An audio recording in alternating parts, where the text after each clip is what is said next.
Good morning, gentlemen and madam. We are here to plan an assassination. You had no trouble finding the place, Miss Partridge? None at all, thank you. Ah, Barney. Sorry, sir. Morning, Fred. You've come prepared, I see, Mr. Nixon. Any snags getting across the channel? You're joking, Brigadier. As a matter of fact, I did spot a special branch block I used to know at Dover. He didn't see you? Well, I think we might begin, if you'd make yourselves comfortable. You've probably been wondering about the odd, not to say bizarre, assignments I've given you. Well, here we are. The object of our joint attention. The Prime Minister. That's it, the Right Honourable Gentleman himself, the Prime Minister. The exercise must be accomplished precisely 9 days from now, on Friday of next week. That doesn't shock you, does it, Miss Partridge? Not really, Sir Gerald. He's controversial, God knows. Precisely, and willful. He arouses strong feelings. After all, assassination is the sincerest form of flattery. Is that why you asked me? That is why, Bunny. Your personal loyalty is not outraged. Scarcely. I began life addressing plain envelopes to the clients of a distinguished pornographer in Newcastle. Later, I became secretary to the chairman of an advertising agency. Neither engaged my personal feelings nor my admiration. My present post is no different. Your detachment does you credit. Oh, I'm terribly sorry you don't all know each other, do you? Miss Martha Partridge, personal secretary to the Prime Minister. Congratulations, Brigadier. Professor Peter Wybrow, topographer, among other things. Attached to the Ordnance Survey people, knows every inch of terrain in the United Kingdom. Mr. Fred Gregson, formerly Sergeant Gregson, specialist in wheeled transport. Fred served with me in Aden, must be a dozen years ago, eh, Fred? Those were the days, eh, sir? And finally, Mr. Nixon. Mr. Nixon, in his field, is perhaps the greatest expert in the Western world. And what is his field, may I ask? Guns, Miss Partridge. Thank you. We are all professionals, specialists, every one of us. In each case, the only person for the job. And we are all emotionally uninvolved. I have brought you together in this rather unsavory spot because I wanted to be far from the prying eyes of our vigilant press and our watchful police. I am certain that as a team, my hand-picked team, you can carry out this liquidation with maximum efficiency and minimum fuss. Mr. Nixon, I seem to know your face. Wasn't there... A little unpleasantness a year or so ago, yes. I think there's a warrant out for your arrest, Mr. Nixon. It was a small matter of a few thousand rifles for a certain African power. The Foreign Office was rather upset. I thought you'd left the country. I do have a little place in Geneva. I prevailed upon Mr. Nixon to return. He's under my personal protection. Very impressive, Sir Gerald. Your ways and means, Miss Partridge. In fairness to Mr. Nixon, I'm sure you wouldn't want me to go into them. Of course not. False passport. Bunny, don't be embarrassing. Mr. Nixon will, I hope, be doing our employers a very great service. Triple S, sir. There are two kinds of assassinations. Some are committed out of conviction and some for money. The politically convinced assassin, the idealist, is almost always on his own. If he's not torn to pieces by the crowds or stamped to death by police horses, he's usually caught, tried, and executed. But he believes utterly in what he's doing. He wants to sacrifice himself. The man who killed Abraham Lincoln and the one who shot the Archduke at Sarajevo. Yes, and more recently, the assassins of Dr. Favot and President Kennedy. But... We are the other sort. yes. Uncommitted and therefore clear-headed. We feel no animus towards our targets. We do not intend to throw away our lives. We simply intend to execute a smooth professional plan. Smooth professionals end up at the Old Bailey too, don't they, sir? Sometimes, but not this time. Still, it is a bit of a breakthrough, Brigadier. The first murder of a British Prime Minister. Second, actually. People forget.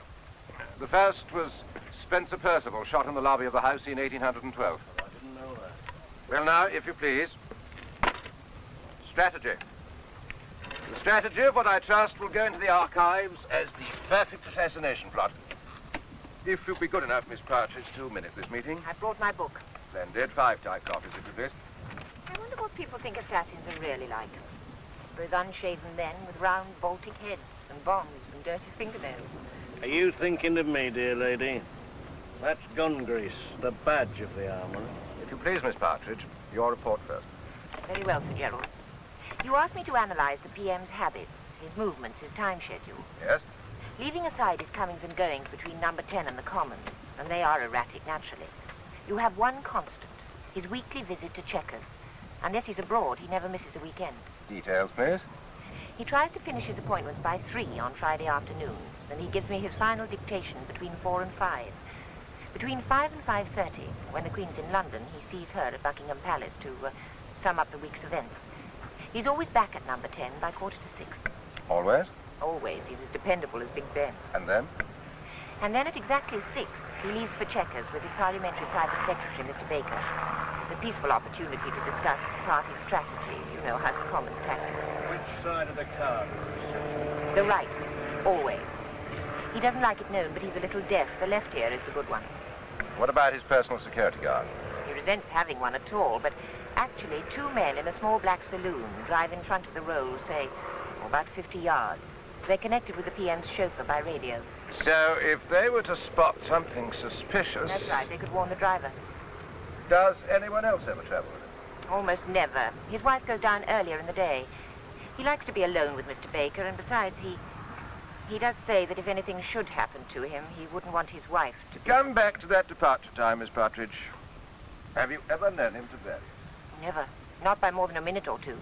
He's always anxious to get away. He loves Chequers just as much as he hates number 10. What's wrong with it? I wouldn't mind living there. It's had stranger occupants in there. He feels the same way about number 10 as Mrs. Asquith did. She called it liver-coloured and squalid. He often quotes her. Thank you so much, Miss Partridge. Routine is the enemy of security. Makes it almost too easy. Still, we might encounter problems. What's the form then, sir? Shoot him as he comes out of number 10? Hardly. Though that would be simple enough. So, for that matter, would it be from the stranger's gallery in the house? A child couldn't miss. In either case, the assassin would be arrested at once, or killed on the spot. Precisely, Bunny. The point is to come out of this adventure alive. And anonymous. Besides, if you start shooting among crowds, a lot of innocent bystanders are likely to get caught in the crossfire. Well, I never knew you worry about a thing like that in Aden, sir. In Aden, every man or woman or even child was our potential enemy. The epitaph of the British Empire. True, Miss Partridge, and inevitable. No, Fred. Only one corpse is mandatory. I see. Very good, sir. Now, Bunny? I've done a thorough study, as you asked, of all the roads between Downing Street and Chequers. I said, what about poison? Aren't you interrupting yourself?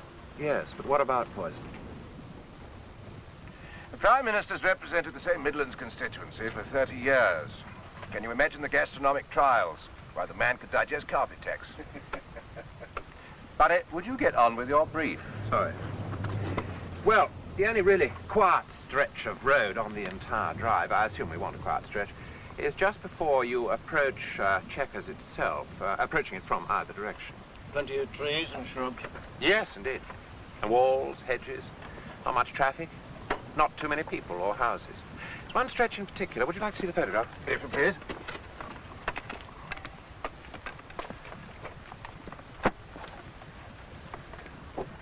There, you see? Curving road, lots of cover. Beech, hornbeam there, by the look of it. Sallow, holly, honeysuckle here. Anything else? I shouldn't think so. Place where the killers can hide, where the car isn't going too fast. That's my recommendation. Just before he reaches Chequers. And that would be how long in time before he actually arrives, Professor? Within the last 10 minutes? He and Mr. Baker usually put their papers away by then, even if they haven't quite finished, Mr. Baker tells me. The PM likes the scenery just there. He could be looking out of the window. Oh, don't worry. He'll not see anything he shouldn't. Fred, what about the transport itself? What do you mean the PM, sir, or the other stuff, the vans and such? No, just the PMs for the time being. Well, that Rolls is a nice job. It glides along like an ocean liner. A gunnery question, Brigadier. Go ahead. At that point in the journey, how fast would he be travelling? What, about 30, I would say. Not more. He hates speed. Remember the bends in the road, Gregson, coming either way. Well, about 25 then. Perfect. What sort of protection has this car got? Well, the usual for heads of state, plated, with that new alloy that the Germans developed. About 1/8 of an inch thick. Anything heavier makes a motor drive like a lorry. Oh, and laminated glass for the windows and the windscreens. Nixon? Well, it's enough to turn a pistol or a rifle shot, but it wouldn't stop my guns, no sweat. Mr. Gregson, just how did you manage to become quite so familiar with the Prime Minister's car? Oh, easy. I got a job with the Ministry's transport section. The rolls came in for overhaul. Peters is very careful about it, you know. Who is Peters? The driver. Good bloke. A bit pernickety when it comes to motors. Police driver, Sir Gerald. Very devoted. I see. Well, there she is, sir. The PM's car. No, Mr. Nixon. The same model, though. Same as makes no difference. Well, then, our plan seems to be emerging. Thank you, Bunny. Next man in, Mr. Nixon. Well, I seem to have overgunned us, if anything. Killing a gnat with an elephant rifle, as you might say. Still better over than under. We're in your hands, Mr. Nixon. Carry on. Well, 1/8 of an inch protection, it just isn't anything from my point of view. It might stop a Sten or some such lady's toy, but a real gun. And what's your idea of a real gun? Those ugly brutes over there. Yes, they're Browning 50 caliber machine guns. That's the M2. Why, it would smash the vehicle to bits. Isn't that the object of the exercise? Yes, but bulky. Rather unwieldy, wouldn't you say? Well, they do weigh 84 pounds, but they're easy enough to move around. Muzzle velocity 2,700 feet per second, 400 or 500 rounds a minute. Would you like to have a look? Go ahead. Delighted. Right. Come along. Are they new? No, World War II. Made in the States. Where did you unearth them? Oh, I suppose originally they were American surplus. I picked them up in Germany. I bought them to the order of a sheikh, one of the Persian Gulf mob. He paid me for them too, and then before I could arrange delivery, he was eliminated. Have any trouble getting them into the country? No, Belgian, I know, with a motorboat. What's your firing pattern? Well, this road here approximates our chosen site. You put your first gun here facing the car as it comes towards you. Catch it just on the bend there, sort of welcoming committee, as you might say. You open fire head on, straight at the windscreen. A burst of, say, a second, 7 or 8 rounds, smash the chauffeur to bloody bits. Poor old Peters. Well, that'll slow the car. Then you'll open flanking fire with gun number 2, pour it straight in through the side. And that's the end of Mr. Big. And the other fellow, what'd you say his name was? Mr. Baker. Too bad, he'll get sorted out too. They're a beautiful weapon. Would it be absolutely necessary to sort out Mr. Baker? Well, it's not a matter of necessary, it's unavoidable. You see, I've a pretty little projectile in mind. Something special? A few years ago, the Russians developed a really useful bullet. It has a steel outer casing, then a jacket of lead, and here's the beauty of it. In the center, there's a tungsten steel core. Now, when that casing strikes home, it breaks open, but the core keeps on going. Smashes right through its own bullet, as you might say, and finally, inside the car in this instance, it shatters into splinters, ricochets all over the place, a tempest of steel. Anybody in that car, you can take it from me, their own mother wouldn't know them. Would there be time to remove the Brownings afterwards? Oh, well, I doubt that. Not that the operation takes that long. You just unscrew the barrel and detach the tripod.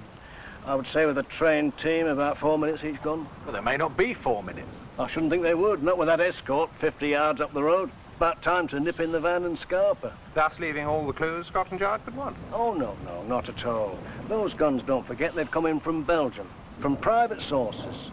God knows where they've been this last 20 years. You'd never trace them. One thing I don't understand, Mr. Nixon, there'd have to be a couple of men to fire these arms. Yeah. Well, it strikes me that you're writing them off just like the guns, with those security police in the car in front, where they'd be nabbed on the spot. I don't believe in suicide missions, no. Those guns would be fired by remote control. Solenoids. I'm afraid I didn't catch that word. Solenoid. A solenoid, Miss Partridge, is an electrically activated magnet. You see, there's a very sensitive, tickly bit in a gun, Miss Partridge. It's called the sear. It holds back the firing pin until you're ready to shoot. Now, normally, you activate the sear by squeezing the trigger. Mechanically, you understand? But with a solenoid, an electric charge does the trick. All you need is a cable at the end of a switch. And that can be as long as you like. Once the gun's in position, all the marksman has to do is to hide in the bushes and press the button. Anybody like a demonstration? I would. Brigadier? Go ahead. Gregson, would you back that car up about a length? Yes, sir. And Professor, perhaps you'd give me a hand, will you? Would you lift the gun with me? Catch hold of it with the barrel there. I want it down the road there. That's it. Yes. That'll do you, Gregson. Right, now, Professor. On the real sight, suppose as near the road as this, will it still be in cover? Yes, on either route, I'd say. Fine. Let's see now. His head be about there, wouldn't it? Miss Partridge, I wonder if you'd mind sitting in for him, would you? Thanks.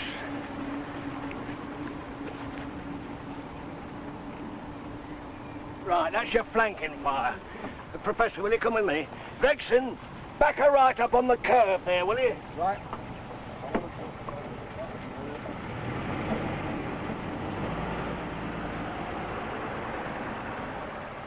That's your stopping fire.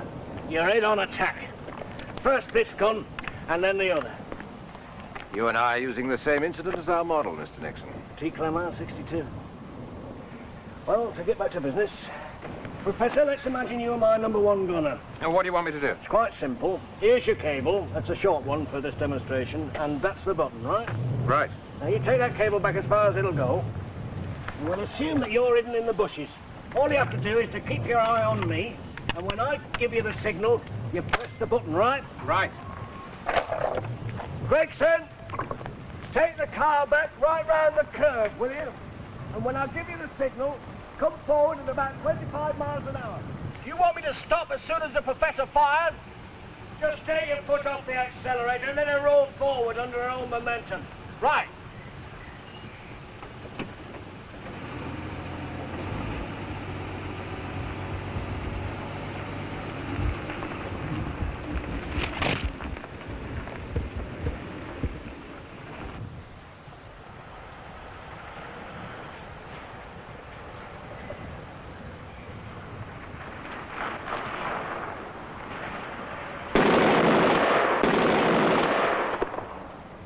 Well, that's all there is to it. Dead as a doornail. And if you miss? But we didn't miss, dear lady. We were spot on. I never leave anything to chances, Miss Partridge. I rigged up a couple of miniature Polaroid cameras with their lenses lined up with the gun sights. Isn't science wonderful? Yeah. There you are. Gun #1 and gun #2. That's very flattering. I'm sorry about that, but they're very well centered, aren't they? A splendid display, Mr. Nixon. Thank you. No names, no pack drill. Well, if you please, back to my easel.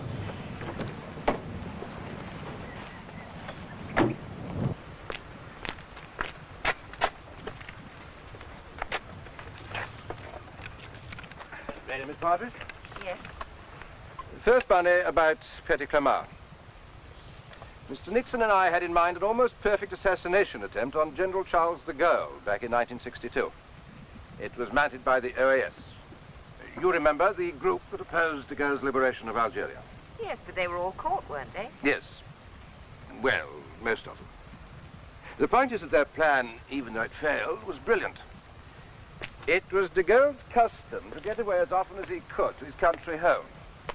He used to fly out from a small military airport, Villacouble, in a suburb just south of Paris. He was on his way there when the OAS struck at Petit Clamart. As I recall it, there was some confusion over routes. Isn't that so, Sir Gerald? De Gaulle had a choice of two. He would take one or the other without advance warning. To confuse any possible assassin. That was the notion. But the OAS soon learned them both. I understand that the Prime Minister also has a choice of two routes. Isn't that so, Miss Partridge? Yes, one by way of Great Missenden and the other through Princess Risborough. Who decides? The police in the escort car. The road simply follows. Here, in fact, they are. They both start out precisely the same. Left out of Downing Street into Whitehall, left along the Mall and up to Hyde Park Corner, up the carriageway to Marble Arch and left into the Bayswater Road. Routine. Shepherd's Bush, up Wood Lane and along the A40. as far as Tattling End. That's where the routes diverge. If he goes straight on, through Beaconsfield, High Wycombe, then it's by way of Princess Risborough, and he approaches Chequers from the east. And the alternative? Route number 2, we may as well call it that. So do the police. Two minds with but a single thought, two hearts that beat as one. Well, for route number 2, you fork right at Tattling End. Much prettier route, by the way. Through the Chalfonts, Old Amersham. With that hideous gasometer ruining one of the prettiest high streets in England. Then through Great Missenden, fork left at approaching the gates from the south. So that's 2 ambush points. 2. 4 Brownings. That picture you saw was on route number 2. But there are plenty of spots on the other just as good. Sharp bends, same cover, hedges, holly. You see what's wanted then? First, someone to stand watch at the bottom of Downing Street. As soon as he sees the PM's car turn into Whitehall, he nips along to a kiosk by the bus stop and telephones a colleague at Tattling End. I'll take over the duties at Whitehall myself. Bunny, I'll want you at Tattling End. Where, in a pub or something? No, there's a telephone kiosk outside a sub-post office. Very convenient. It's just past the turning onto the A413. I'll get you a GPO out of order sign. You can hang it on the box and keep the line free. I telephone through. You keep your eyes peeled for the rolls. But not too conspicuously. You'll have the best part of an hour to wait. And when I spot the PM, I telephone someone else along the line to say which route. Well, you'll not be telephoning me or mine. You can't. We'll be hiding in the bulrushes. Radio. Bunny will have a radio telephone in his car. He'll contact your 2 vans in plenty of time, Mr. Nixon. So if he takes route number 1, I dismiss firing party number 2, and if he takes route number 2, party number 1 goes home. Precisely. It'll take about 10 minutes to get the guns out of the vans and in position. What about your teams attracting undue attention, Mr. Nixon? We could put them in army uniform. Would that be on? No, Bunny, it would not be on. We do not disguise the men. We disguise the weapons. We'll cover them in sacking. All right, Mr. Nixon? That's fine. There's just one other point, Brigadier. Both these firing points, the car approaches round a blind curve. We'll need some kind of signal. And you shall have one. Professor Wybrow will provide it. You will follow the PM's cortege from Tattling End, Bunny. Pass it somewhere en route and keep a comfortable 100 yards or so ahead for the rest of the way. So when the gunner sees the professor, he knows he's in business. If Bunny comes, can the PM be far behind? Well, that's it then. Any questions? What's my role? Your role. To emulate Gilbert's description of the House of Lords. Do nothing in particular and do it very well. Just follow your normal routine. Leave Downing Street at the usual time, go home, forget the whole thing, attract no attention. We'll need a dummy run, Brigadier. Yes, I know. Monday suit you all? And can you lay your hands on 2 more Brownings? Well, not from Belgium, I can't. There wouldn't be time. Suppose I could pilfer a couple. There's an army warehouse. Call on me if you need any help in that direction.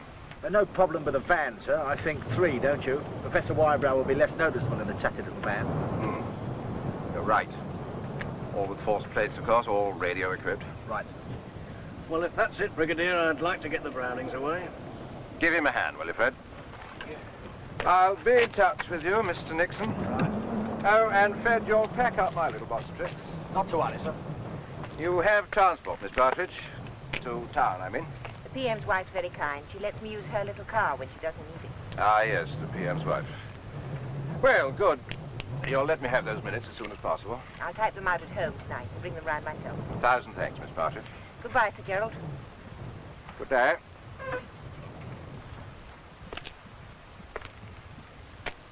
Extraordinary woman. Give you a lift, Bunny. Thanks. Do your people have any inkling? GT-17. Case like this, they wouldn't wake up for the funeral. You know, Gerald, I was wondering, what about Miss Partridge? Well, what about Miss Partridge? The way she's placed, you don't think she might tip him off? No, I had a talk with her. She's all right. An interesting exercise in the art of anticipation. Will he ever know? The Prime Minister, I haven't a clue. We'll turn the photographs Nixon gets on Friday of next week over to his security people, of course. But shake 'em, shouldn't it?